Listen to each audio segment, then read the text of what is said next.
हम पहले तो अपने जीवन में चॉइस लें, हर कर्म करते परमात्मा की याद में रहने की चॉइस और श्रेष्ठ कर्म करने की चॉइस।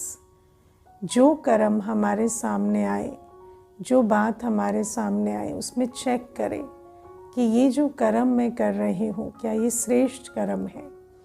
और जब हम ये चॉइस लेते चले जाते हैं कि परमात्मा की याद में मैं कर्म करूं, श्रेष्ठ कर्म करूं, तो फिर इस बात को याद भी रखना है, स्मृति में भी रखना है कि मैं परमात्मा की याद में रहने वाली आत्मा हूँ, मैं श्रेष्ठ कर्म करने वाली आत्मा हूँ। तो जब ऐसे स्मृति में रखेंगे कि मैं कोई विकर्मों के बोझ वाली आत्मा नहीं, मैं तो परमात्मा की छत्र छाया में रहने वाली श्रेष्ठ कर्म करने वाली आत्मा हूँ, तो अपने कर्मों का जो कॉन्फिडेंस है वो हमें शक्ति देगा। किसी भी परिस्थिति में, चाहे कितनी भी बड़ी बात आ जाए, क्या होगा, क्या से चलेगा, मेरे साथ कुछ बुरा ना हो जाए, ये संकल्प क्यों आते हैं?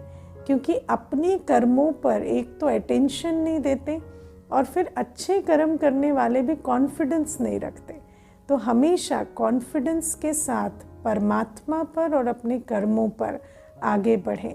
कोई भी बात आई, कोई बात नहीं, पर मेरा साथी मेरा श्रेष्ठ कर्म और भगवान है, तो हम उसके साथ आगे बढ़ जाएंगे।